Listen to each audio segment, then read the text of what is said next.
Aya makuru reka tuyahere mu gihugu cy'u Burundi. Umugore yakubise umugabo w'umuhini aramwica amuziza igitoki. Umugabo witwa Vincent Ntirameba wo mu gihugu cy'u Burundi yapfuye nyuma yo gukubitwa n'umugore we umuhini amuziza igitoki. Ibi byabaye mu ijoro ryo kuwa 25 Nzeri mu mudugudu wa Gahise wo muri komine Butanganzwa mu ntara ya Kayanza mu majyaruguru y'igihugu.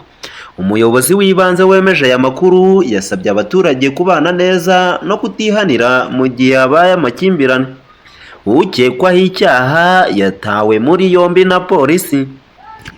Impamvu y'uru rugomo rwavuyemo urupfu ni amakimbirane yo mu miryango. Nk'uko abaturanyi b'abashakanye babitangaza, ngo uyu mugore yishe umugabo we amuziza kugurisha urutoki. Abaturanyi batabaye iryo joro bagize bati intonganya zahise zitangira, umugore akubita umugabo we mu mutwe. Vincent Ntirameba yahise ata ubwenge. Uyu mugabo yahise ajyanwa mu bitaro bya Musema muri iryo joro. Bukeye ku wa kane yapfiriye mu nzira ubwo yimurwaga muri kimwe mu bigo nderabuzima i Bujumbura, umurwa mukuru w'ubukungu.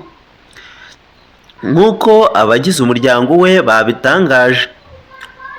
Nk'uko amakuru agera kuri COC Media Burundi abitangaza, abaturage habuze gato ngo bihanire uyu mugore iyo hataba abapolisi batabaye. Umwe mu bayobozi b'ibanze wemeje aya makuru yongeyeho ko hateganijwe inama y'umutekano yibutsa abashakanye kubana mu mahoro. Vincent Ntirameba asize abana 3 n'umupfakazi wabaye umwicanyi.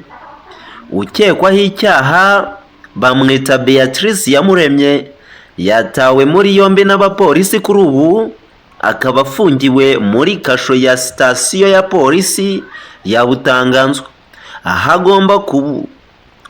agomba kuburanishwa ku cyaha cy'ubwicanyi. Habimana Jean d'Amour mu gihugu cy'u Burundi.